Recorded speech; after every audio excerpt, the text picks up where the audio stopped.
So I think that the first thing that we were asked to do was introduce ourselves. We had 60 seconds to introduce ourselves. So let's go for this. Anybody got a timer? So I'm Maureen York. I work at the University of Oxford, but I also have my own coaching practice, and I share the principles with PhD students who are studying the very interesting topic of cybersecurity, which is kind of a hot topic around the world these days. But what I find is that students who have the brains the size of planets tend not to have much common sense, but they also have this innate way of getting caught up in their thinking, because they've got this 4-year project to work on, and whilst they think the hard part was getting into the auspicious University of Oxford, that was the easy part. So working on the PhD can be quite a roller coaster for some of them. So I try to help them work through their thinking as to what's happening for them at any moment in time. But they all have innate wisdom, as well as having the brain the size of a planet. So that's what I do. But I also work with private clients as well, and that practice is growing. So that's me. I am Mette Louise, Holland. I come from Denmark, and I am a psychologist with my own practice. I've known about the principles, or I came across this understanding close to 4 years ago, and as many others, I couldn't do my old stuff anymore, so I had to do my work from sharing this understanding, which has been the best shift in my life. It took my work life and made it fun and easy, and easy in a light way. So even if it's not easy, it's light, and there's an opportunity that even when it's not, it can change any minute.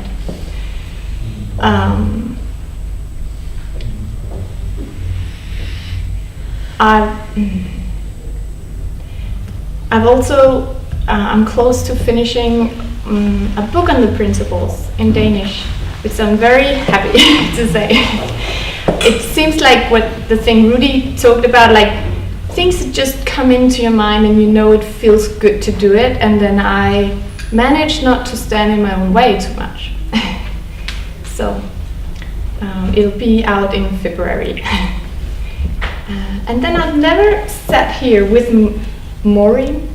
Isn't Maureen. Maureen. Yeah. Maureen.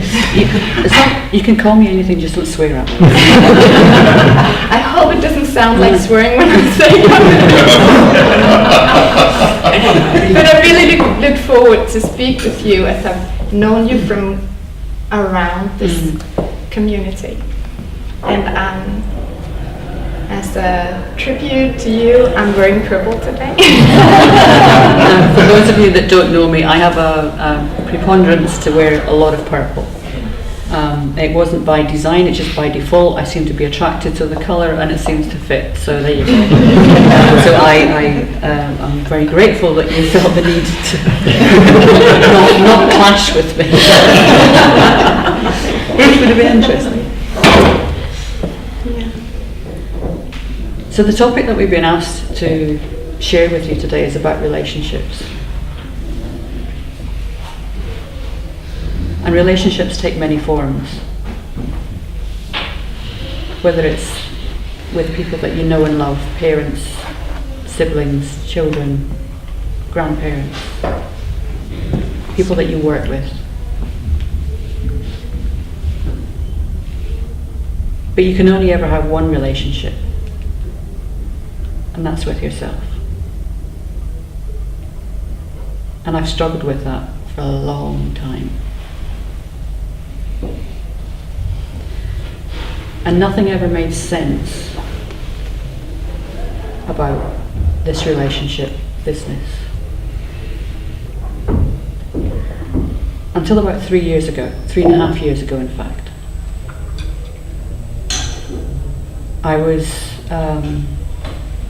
my father had been unwell for quite some time. He had multiple conditions, which resulted in him being unable to speak, not being able to eat by himself, and having to be fed by the nursing staff in the care home. And I had this sense that I needed to go and visit him. It was coming up for his birthday, and I live in Oxford. My father lived in Fort William, which is the northwest of Scotland, and so I didn't see him very often. But I had this sense that I needed to go and visit him. So I went to visit him around his birthday.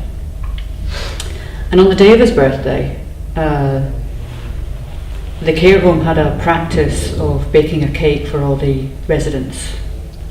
Unfortunately, they showed him the cake, they blew the candles out, and then had to take it away because he was unable to eat it. This upset my mother more than it upset my father, but that's just another story. She had some thinking around it. But as the cake was being taken away and my mother had to go and talk to the care staff, I was left in the room with my father. This was a man that I have so many of his kind of attributes, from the shrug of the shoulder to whatever. I have picked up a lot of his mannerisms and ways of being in the world. But I still felt disconnected until that moment. I looked into his eyes, and I swear to God, there was no separation.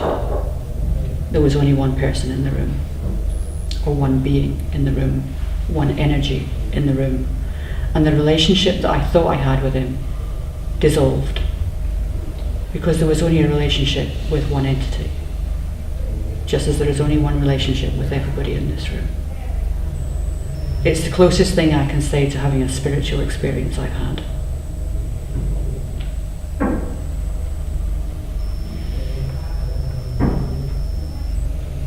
So as people came back into the room and the moment dissipated, but it stuck with me. A week later, he passed away. I have the deep and unshakable knowing that he's okay still. I fully believe that you don't die, you just change shape, you change energy. You can't destroy energy, energy stays with you. So whatever form he now takes, he's fine. He always was, and he always will be. So when I reflect back on the relationship I had with this man, it is with deep sense of love and connection. And when I explained this to my mother, it gave her a sense of calm and relief, and removed for her some of the guilt that she felt around the fact that he lived for the previous 2 years of his life, the last 2 years of his life, in a care home and not in the family home. Because she knew he was in the right space, and he was fine.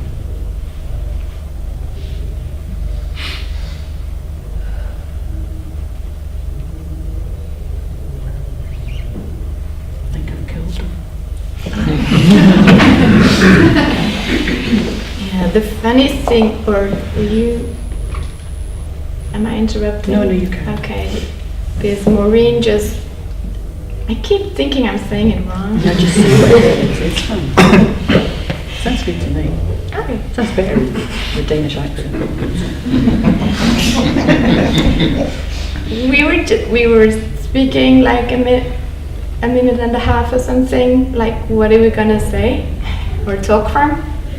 And Maureen, she told me a little about this story, and I was like, oh, that's exactly the same, or really close to what I felt when I was sat with my grandmom who passed away. And I was in this, she was in a caring home, and it was the last day of her life, and I sat there next to her, and the energy changed in the room, and I just had this calm and loving experience of everything is fine. And it was, I couldn't, there was this moment where I couldn't tell if I were her, or if she was me, or if I were her mom or her daughter, or it was like, it was it was like a different feel, and it came with a presence of a loving feeling and a calm feeling. And it wasn't until many days later I was like, I thought, well, this wasn't ordinary, or this was not how this was like different. And it felt so natural when I was in it. So it was days later I was like, that space wasn't an everyday space, but it just felt so natural. And when I met the principals, I started to realize how we're all the principals, we're all in the same boat. And that changed my whole experience of having or being in relationships, because if we're in one boat, how can there be a lot of relationships out there? It's all one. So I saw more and more how I can only have a relationship to my own thinking. So I'm in front of a person, and if I don't feel in love, I don't see that person. I see my thinking. And that was a huge shift for me to see that.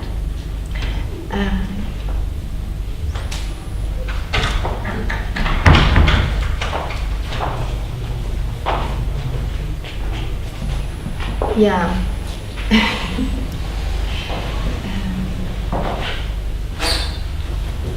Because before I took my thinking about everybody, including myself, so serious, and it looked so solid.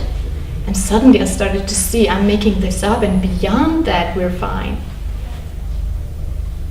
I didn't have the best relationship to myself because I had so much heavy thinking around myself, and it was such a relief to see that was made up too. I felt really different from other people. I felt not as good as them, and not as this and that as them. And suddenly I saw that we're the same. The only thing I'm experiencing is that I have different thinking about them than I have about me. So the thing called a relationship started to completely change, because I saw the oneness more and more. So I liken this experience, or the oneness, when I'm either working one-on-one with it doesn't matter whether it's a student or a client. If I approach the session thinking that, well, I'm the coach and they're the client, I'm on a hiding to nothing. It's about creating or allowing the space for a connection.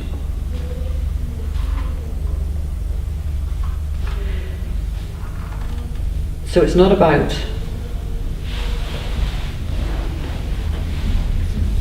it's being aware of the separation, because clearly they have invited you to help them in some way. But it's seeing that actually we're never separate. We only ever have one relationship, and that's with this thing that we call life. So the sessions that my clients say have the deepest impact for them are the ones where I'm not present, as in Maureen isn't present.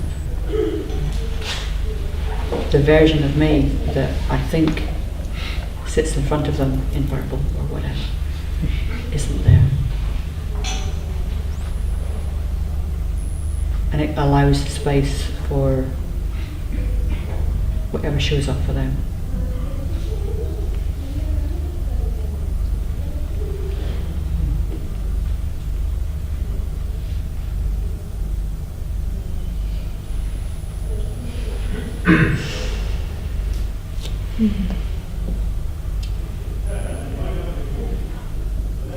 I think to start to glimpse the principles in every aspect of your life and in relationships as well,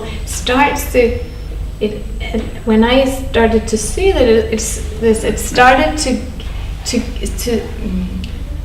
give me or showing me that I have a new chance any minute for a new experience. So it doesn't matter so much if you get caught up, as we all do, in our thinking, and we think people are stupid or we are this and that, because, well, we created that with our thinking in one moment, and in a way it doesn't matter, it's not interesting because it's already gone, it's already been created, it's already there, and now it's not there anymore. And then there's a new chance for new thought any minute. So I started to see how my relationships got more flexible. Like with my boys, if they were in a fight or in a low mood and not wanting to do what we wanted them to do and stuff, before I would carry my thinking from before with me. So I would keep thinking of what I had been thinking, like they shouldn't behave like this and this is all wrong and why are they doing this and stuff. And I started to let go more of the time of that and seeing how this power to think and think again changes the situations, giving us new chances all the time. So sometimes fights that could have taken hours were gone in 5 minutes. And I saw it's the same for my children.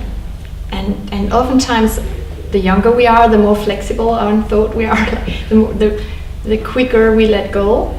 So in a way, by holding on to my old thinking before, I stood in my own way, and I also stood in their way to come again.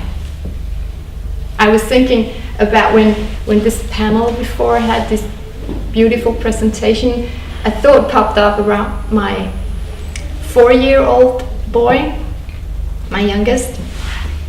We were laying in the bed a night, and he was going to sleep, and then suddenly he said, "Oh, mommy, I don't want this thinking. I have thinking and I don't want it." And I go like, "Oh, honey, I know that." And I was thinking, like, how can I help him? I was like, so I said, "Oh, it's just tired thinking. It'll go again," or something. But he was already past that, so he said, "Mommy, it already went," and then he would fall asleep. And I love how that shows, like, when our thinking is there, it's so real and means a lot, and sometimes we can't like stand it, and then it's a passing experience. So when it's gone, it doesn't matter. I observe this every single day in the form of a small parrot that I have in there. Her name is Rudy. She's Rudy. With a Y, not an I, just putting that out there. I didn't name her, but that's another story. She lives in her own world. She's not impacted by politics or weather or any of these things that we think impact our lives. She is the epitome of being in the moment. Now, I don't know what goes on inside her very small brain, because it must only be the size of a pea. But clearly there must be some level of thought that says, I need to eat. Shall I have seeds? Shall I have a piece of fruit? There must be some level of choice, some level of relationship that she has with her environment, with me, with others. But it all looks like she's just playing out life in the moment. And at least when you're trying to put a child to bed, you have kind of a semi-conversation with it. Trying to have it with a parrot who can't actually communicate with me, other than say her name and a few other things, is somewhat more problematic. So I have this relationship with this bird where I'm speaking in English, or at least my version of English, to this small feathered friend to encourage her to go to sleep.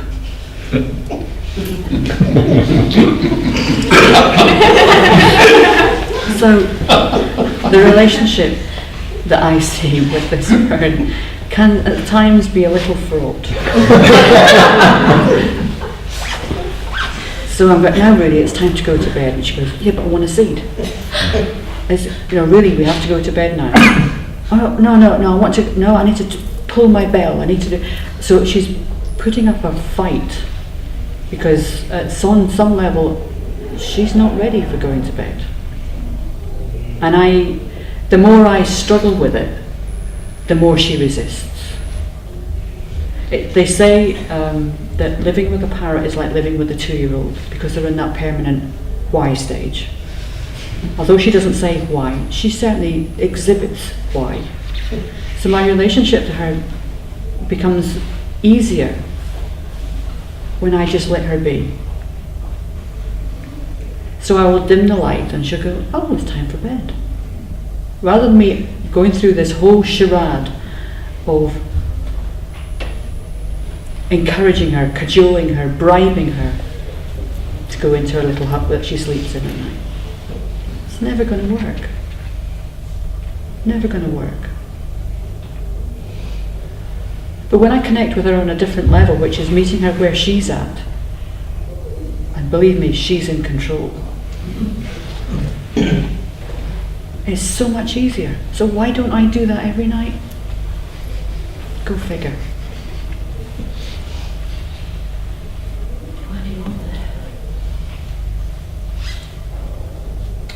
So we have these relationships of all shapes, sizes, colours and things.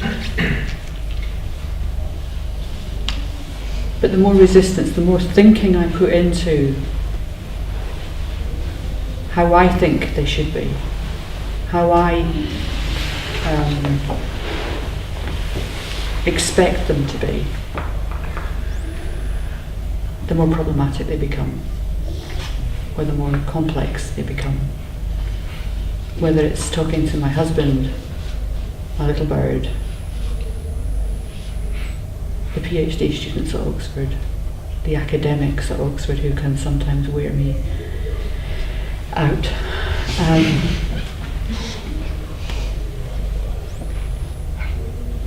So I find that when I meet them where they're at, and then there's that real connection, life becomes so much easier.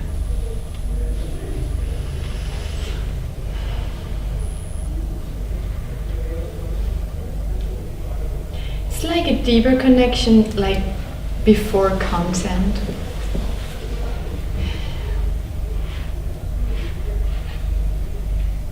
I remember this one when I started to see the principles and started to my understanding started to dawn on me. And there was this one moment in our kitchen and I looked at Jacob, my husband, and there were no thinking. just for this tiny moment, and I saw him, and I saw this beauty before content, how we're all one and we're all love. And I knew this is the only truly relationship I can have with him. The rest is thought, the rest is made up, and it's coming and going, but I could never take it as serious as before. A month ago or so, I had this experience of being mad at him. It was really serious, and now I can't remember what it was. Do you remember that? Or do you know that feeling? But I think it was something around that he was in a bad mood, and I didn't want him to be in a bad mood, so I got in a bad mood. Very wise. And it got to the point that I didn't want to say goodnight to him. And then I went to sleep, and in the back of my head I thought, wow, it's been a long time since I've done this, but it felt like urgent, so I did it. And I fell asleep, and then something like 4 o'clock, I just woke up, and there was this moment before my personal mind woke up. So in that moment I saw something before content, which means I cannot really explain it, but I knew everything was fine. I saw how Jacob is perfect behind his thinking and before my thinking. So that solved it, and it was interesting to see how right after my personal mind clicked in and started to think and make up stories. It was just fun to see this. It was like really a sort of an insight around how we work, how we have all the answers and all the capability to connect with people on this loving level. And then we have personal mind who can really, get the party started.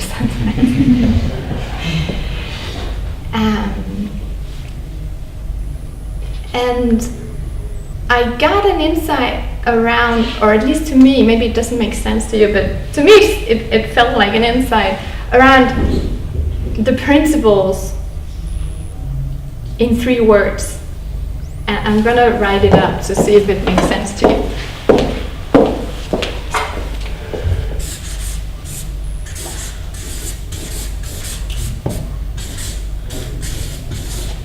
See, I just thought I as consciousness before form, the me who's experiencing the world before any form, and I. Love as mind, as this formless fabric, everything, including nothing, is made of. We can call it stuff, and sometimes it feels like love. And then you as thought, because you is something I make up with this ability to create the illusion that there's more than one of us. So I just thought that was really clever. And she's got it trademarked just to put it.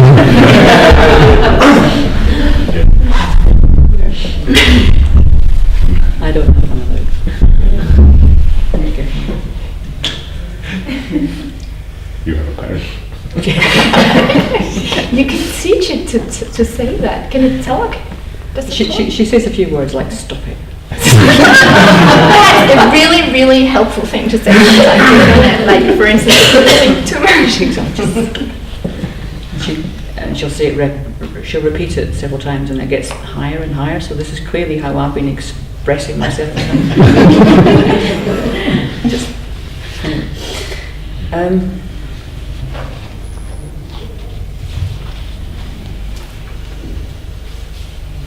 not sure sure where to go with this now. Does anybody want to say something? Please do. Or question, or anything. We have 20 minutes to fill. Does this at all resonate with you? Give us some feedback, Don. It struck me, I love what you said about, and I think you both said it in different ways, about the formless nature of a relationship and how we can see it in everything we do. And it struck me when you were saying it that we're in relationships whether we want it or not. If we're conscious of something, is it fair to say that we're having a relationship with it? So as our consciousness moves as we grow, that's naturally going to change, isn't it? And I'm wondering, does the pain come from us wanting things to be a certain way, have a certain outcome, and not being able to step back and say, well, where is it now? Where are we now? Because if you talk about relationships, I probably wouldn't have thought about Maureen's relationship with a parrot. but it was so true. And I can see that in aspects of my life as well.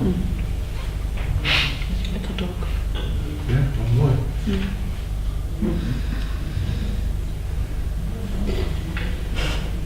Yeah. When children are young, 1 or 2, they just accept things in the world that are just there, and have an experience. And then when they get like something like around 2.5, 3, they start to experience their ability to do something in the world and get a result from it. And they can make themselves so crazy around. Like, for instance, now my youngest is 4, and he just had a long period where he wanted to do all the stuff. He wanted to be the first to do all the stuff. So he was like going crazy if he wasn't the one who was opening the door or flushing the toilet, or like that's relationship with the world, isn't it? And with himself in the world. And if I want Jacob to be happy, I can make myself unhappy with his not.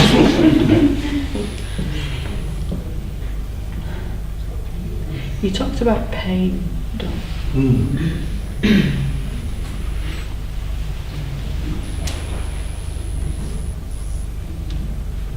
The pain can only ever start from within. It's our perception of what's occurring in front of us, what we think the other person or the situation has created. So we're creating separation.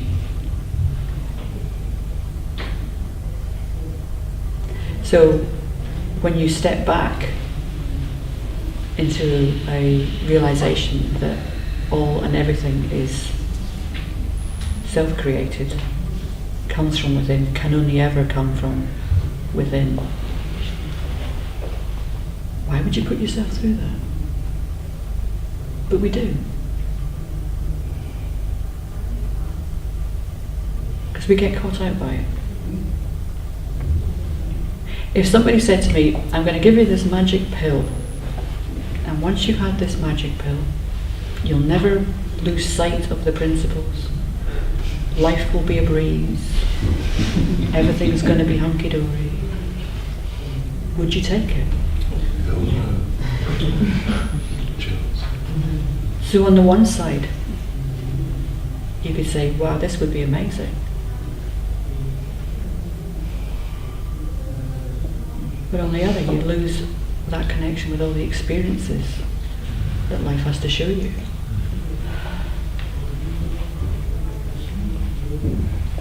So once we have an understanding of the principles, we are all a living embodiment of the principles.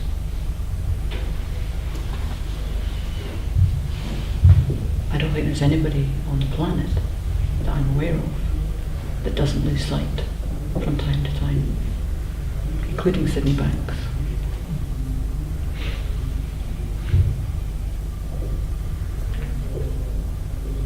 But if anybody did create the pill,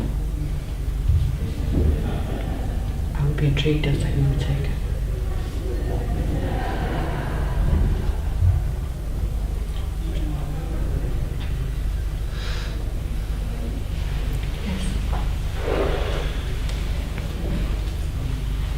Just listening to what you, particularly Mette, just said about the relationship and how it is between us because we're one, and sort of what sort of hit home really is how it's, you know, my thinking and the thinking of the other person that actually prevents that relationship there, isn't it? Almost my thinking somehow forms a veil between me and the real relationship before the thought there, and it's, you know, it's quite. It just hit me really when you were talking about it, how it's you know, the conscious thought that you put into it that then prevents it from happening rather than makes it happen, and that's quite. I don't know whether that makes sense, but it made sense to me. Great. What I heard in what you said was that the perfect relationship was always there. It's only the thinking that gets in the way. Exactly, yeah. Anybody got any other thoughts? I just wanted to touch on what it was about relationships, because I went to Tickham this year and actually asked the same question about a relationship with my mum who suffers with dementia. And somebody else actually asked the question, where do you go with someone that's sick, that, you know, you just feel so helpless? And Kathy Casey actually says, all you can do is be and love. And I would care for my mum 6 days a week. And I suddenly looked at my behaviour and my thinking around it. I felt like I'd lost her, because, you know, she's lost all her thinking really, apart from like the parrot, eat, drink, you know. So I would always be doing, running in the house and putting the washing in, cooking a meal, and then I'd leave and I'd think that was enough. And then I suddenly looked at this, all I need to be is just be and love. And the connection I have with her now is something I've never had with her my whole life, because that's all I do is be. And I just sit with her. And I feel that huge connection of love. Excellent. So simple. And how do you feel about the relationship now? Just amazing, because it's calmer, so much calmer. And I have huge compassion, and though it used to be a lot of friction with us and anger and you know, and now she's lost the capability to think, you know, in that sense. I know she feels it, I can see it in her and I can feel it, so it's just amazing. Thank you for sharing. It reminds me of a time, it was my parents' golden wedding anniversary. My father was still living at home at the time. This was 2010. And we had arranged, he wasn't well enough for us to take him out to a restaurant or whatever to celebrate. So I had some caterers bring food to the house, and we had a mass in the house to celebrate the anniversary, and there was lots of noise, lots of people being chatty and happy, but my father couldn't interact as much as he would have loved to do. In previous times he would have been the life and soul of the party, but because of his health conditions, he just looked like a little boy lost. And the only thing I felt that I could do for him, it wasn't even a thought, I have to do this. This was just so I just sat down and held his hand. And I was being with it. And he seemed to relax a bit. So there was no, I didn't have a sense of, well, I must go and sit down and hold his hand. It just felt the thing that naturally to do. And I think the clue is in the title, isn't it? We're human beings, we're not human doings. And as much as we need to do stuff in the world, if we can be more with each other, wouldn't that be a different place?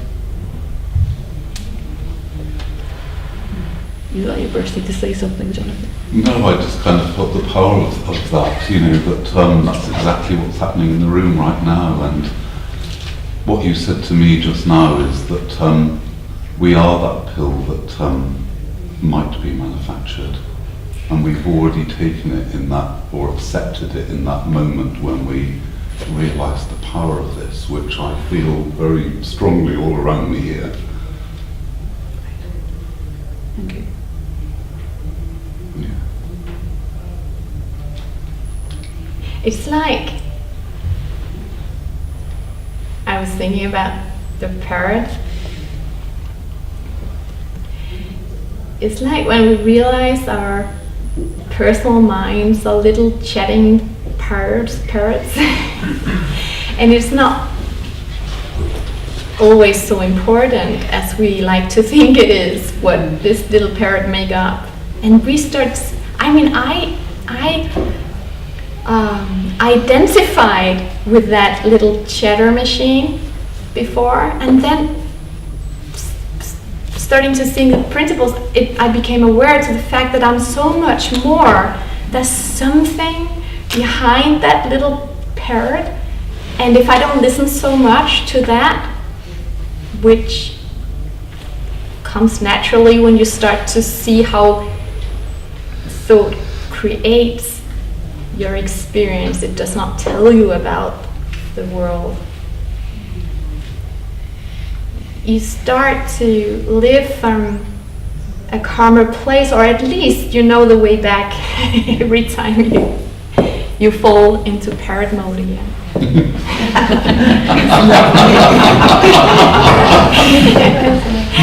Yeah. And you can see there's so much doing around it. Like you can take so many seminars learning to meditate and do stuff, and then suddenly you can see, oh, it's so close because it's always there, just before the parrot. It can seem it's one thought away, but it's not even one thought away. It's there behind it. Mark. I'm just reminded very much of a relationship thing that happened to me many years ago, and it was something with my father, and it was it's like around 23 years ago, but it's still very vivid in my mind. And it was a real bad time. I'd just found out my wife at the time had been unfaithful, and we were going through it was this actual particular day. So I was kind of running away to home. I was leaving the family home and going to see my parents. But I would have normally have gone to see my mum and dad. My mum and dad were divorced, and I normally would have gone straight to my mum and running on to mummy kind of thing. But my mum was on holiday, so it was like, the second best thing was to go and see my dad. I don't mean that in a horrible way, just from, I was brought up with, my father was one of these very practical guys of, if when I was a child I fell over, it's, oh, get up, don't be a girl, So I remember I'd driven all the way to my town, where my father lived, and I was I was in a bit of as you can imagine, I was in a bit of a state. And I was kind of bracing myself before I knocked on the door, because I thought I'm just going to get loads of practical advice off my father now, which I just didn't really particularly want. And I knocked on the door, and he opened the door, and his wife let me in. I remember his wife let me in, and I walked in, and he was in the lounge, and he was about to say something to me. And I don't know if he just looked at me, and it was as if what he was going to say, he just dropped. I knew there was nothing he could say to me in that moment, but he suddenly dropped. I would say, this was before I had any understanding of this, I would say he just dropped into being and knew that anything that his intellect was offering him was just not going to cut it. And he just came over, and he wasn't a touchy guy, he just gave me a hug. And I've got to say that's one of the on one of the worst days of my life, that's one of the fondest memories I have of my father. You know, even now I can get emotional about it. He passed away many years ago. But it was that, for that moment, he just forgot all his usual practicalities and just was being with me for that moment. It just came to mind again.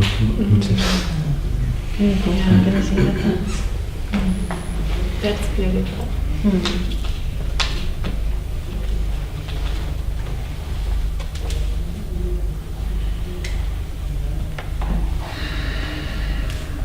Anything anybody else wants to share? Yeah? Hello. Hi. So one of the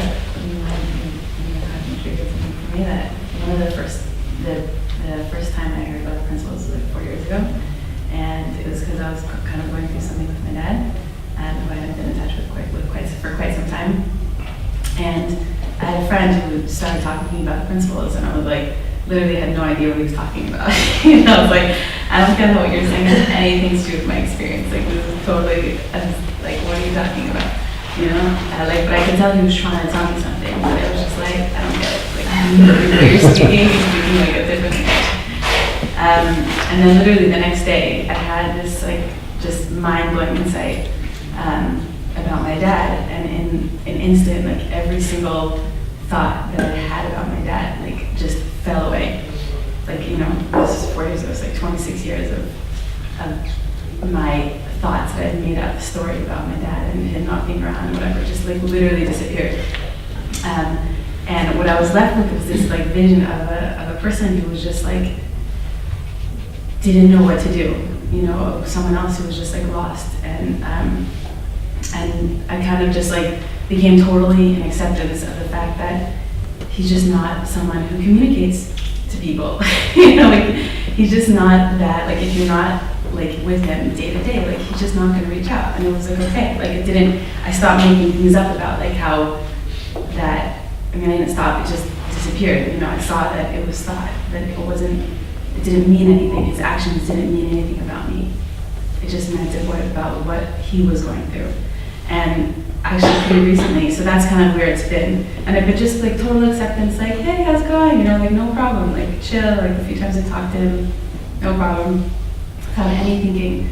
And then just like a month ago, my stepmom sent me this video of my dad and my youngest sister who has severe developmental disabilities, and it was when she was like 7 or something, and he's sitting on the couch with her,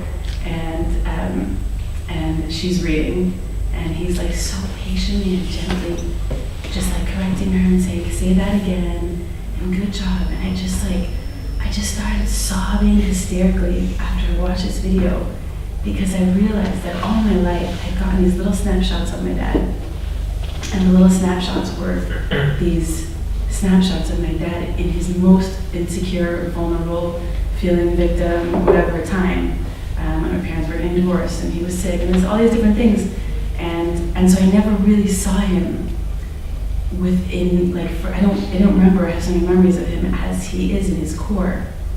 And all of a sudden now, and I don't talk to him very often, like I haven't spoken to him, and it just like blows me away that our relationships with people are literally in here, that I could see something new about my dad, even when I don't talk to him or see him. Not in a bad way, not like I'm like, you know, it's just the way it is, and that I could see something new about him without even speaking to him.